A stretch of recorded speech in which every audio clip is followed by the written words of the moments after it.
मंत्र म्हणताना एक व्हायब्रेशन्स येतात, म्हणजे आपली वाणी किती महत्वाची आहे. हो. आणि मंत्रांचा उच्चार सुद्धा एक वेगळ्या पद्धतीने, शास्त्रोक्त पद्धतीने व्हायला हवा. आणि लहानपणापासून आपण वेगवेगळ्या वेळेला, म्हणजे अगदी बारशापासून ते आपण शरीर सोडेपर्यंत मंत्रच आपली साथ देत असतात, नाही का. मग श्लोकांचं पण असंच असतं का, की आपण जे मनाचे श्लोक म्हणा किंवा असे म्हणतो, तर ते तर काही संस्कृतमधले नसतात. तर मग या वाणीचं आणि या ध्वनीचं काय महत्त्व आहे? खूप मोठं महत्त्व आहे की ह्या ध्वनीमध्येच सगळं. आवाजाचे प्रकार बघा, ओरडून बोलणं, सॉफ्टली बोलणं, कसे ते आवाजातले बदल जे होतात ना, आपला टोन मॅटर्स. म्हणजे मी आता घरामध्ये आपण एखादं दार एकदम ठक करून जोरात लावलं, नॉट गुड. हळू लावा, दार हळू लावा. तसंच आहे की तुमच्या वाणीतनं जे शब्द निघतात ना, विचारपूर्वक काढा. की आता घरी आपण पूजा करतो तेव्हा आपल्याकडे घंटा असते, तो घंटा नाद जो असतो ना, कॉर्टिझॉलवर एफेक्ट करतो, तुमच्या ब्रेनवर एफेक्ट करतो, तुमचं आज्ञात चक्र ॲक्टिव्ह करतो. म्हणजे म्हणून पूर्वापार बघा ना आपण, आणि ती बेल रिंग करण्याची पण पद्धत आहे, क्लॉकवाईज, नॉट अँटी क्लॉकवाईज. म्हणजे टिंग टिंग टिंग टिंग टिंग टिंग टिंग, म्हणजे पॉझिटिव्ह.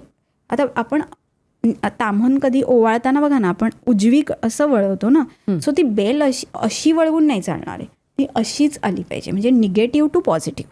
सो पॉझिटिव्हिटीकडे जाण्यासाठी हा नाद असतो. आणि हा घंटानाद अतिशय महत्त्वाचा आहे. आपल्या घरामध्ये घंटानाद व्हायला, शंखनाद किती त्याचं महत्त्व आहे. शंखामधनं जो नाद येतो ना, खूप आणि शंख वाजवणं खूप महत्त्वाचं आहे. जर तुम्हाला शंख वाजवता येत नसेल तर तुम्ही तो जरूर शिकून घ्या.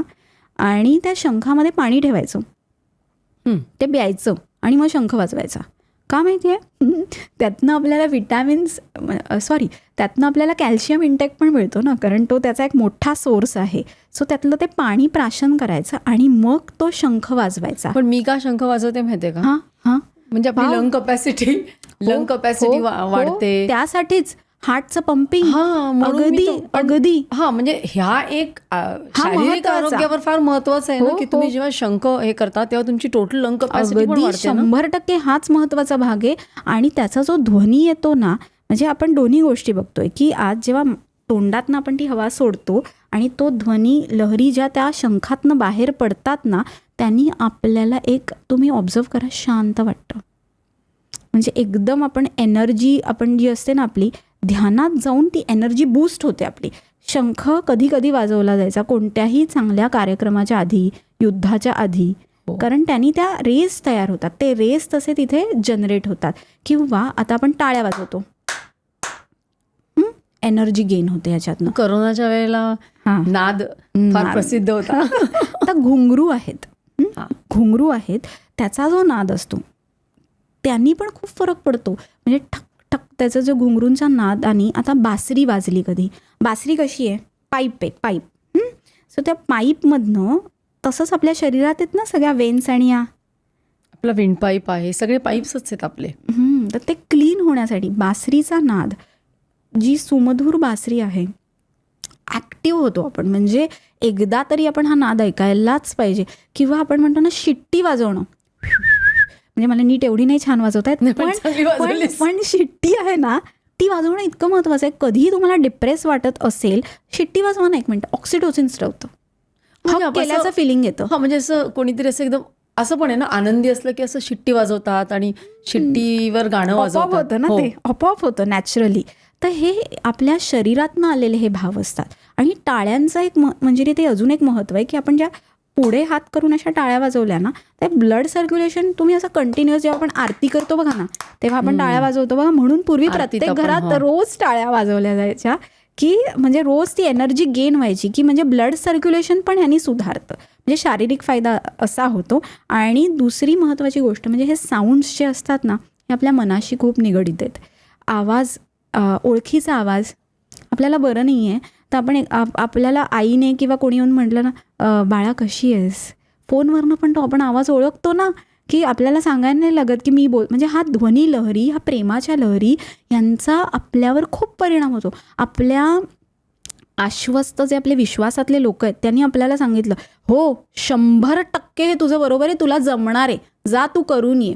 विश्वास डबल वाढतो. सो ह्या ध्वनी लहरींना खूप महत्त्व आहे. ह्या लहरी ज्या आहेत ना, या सगळीकडे जर पसरल्या, पॉझिटिव्ह व्हायब्रेशन्स तयार झाले, तर मग रोगशमन पटकन होतं आणि आपली पॉवर त्यातनं आपोआप वाढत जाते. म्हणजे बांगड्यांचा नाद असू दे, आपण तबला पेटी जे आहेत ते कसे आहेत, तबला कसा आहे, पोकळ आहे आतनं, तो नाद कसा येतो, भरीव येतो का, किंवा आज आपण हार्टबीट्स ऐकतो ते पण साऊंडच आहेत ना, की त्याच्यातनं आपल्याला कळतं ना की आता हा तो ठेवला की आपल्याला हां, की आता कफ आहे का नाही आहे, किंवा हार्टबीट्समध्ये कुठे काही क्लॉट आहे का काय, तर तो तिकडे आपल्याला तो बीट थोडा कमी ऐकायला येतो, किंवा मरमर ऐकायला येणं, हे सुद्धा त्याच्याशी रिलेटेड आहे. किंवा पोटामध्ये जेव्हा आपण लिव्हर टॅप करणं किंवा तिथे आपण पर्कशन करून बघतो ते आवाज आहेत, किंवा खोकल्याचे विझिंग साऊंड तो तर किती ऐकायला येतो. बाजूला पेशंट बसल्यावर त्याच्या श्वासाचा जो आवाज आपल्याला ऐकायला येतोय, येस, काहीतरी लंग्स त्याच्यावरनं कळतं ना निमोनिया झालाय, प्लुरल इफ्युजन झालंय, नक्कीच कळतं. किती महत्त्वाचे हे ध्वनी आहेत की जे आपल्या आयुष्यामध्ये खूप बदल घडवत असतात.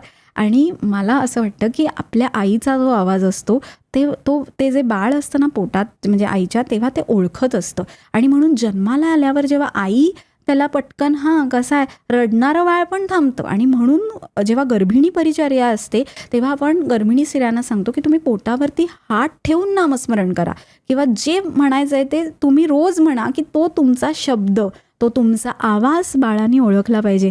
आणि म्हणून ते अंगाई गीत असतं की ते म्हणजे आपण जे गाणं म्हणून दाखवतो लिंबोणीच्या झाडामागे, तर त्यातले ते सूर असतात ना, त्या सुरांनी आपण झोपतो. म्हणजे आपल्याला पेंग येते आपोआप. किंवा एखादं गाणं खूप छान असेल तर आपल्याला पटकन वाटतं ना, वाव वाव मस्त आहे, आपण लगेच, किंवा एखादं सॅड गाणं असेल तर मग आपण त्या मूडमध्ये जातो.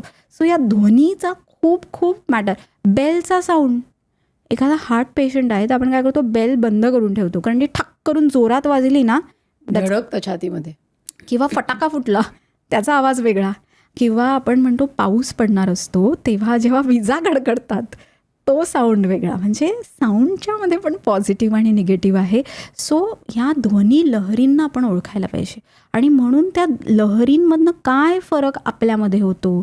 एखाद्याला खूप आवडीचं गाणं असतं ना, तो बाथरूममध्ये जाऊन पण ते गाणं तेच गुणगुणत असतो, कारण का, त्यांनी त्याला चांगलं वाटत असतं. त्या लहरी त्याच्या शरीरामध्ये ते बदल करत असतात.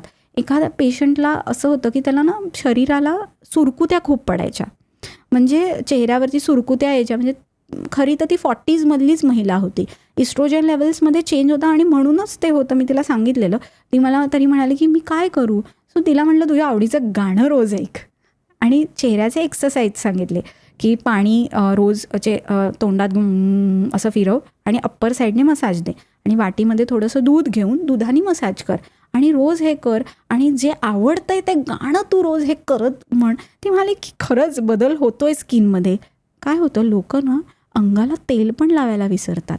म्हणजे सोप्या गोष्टी असतात ना, की ड्रायनेस असतो, मसल स्टिफनेस असतो, आठवड्यातनं एकदा अभ्यंग केलं तर काय हरकत आहे. ब्लड ही क्लिप शेवटपर्यंत बघितल्याबद्दल खूप खूप धन्यवाद. संपूर्ण एपिसोड बघण्यासाठी खाली दिलेल्या लिंकवर क्लिक करा आणि सर्व काही चॅनलला सबस्क्राईब करायला विसरू नका.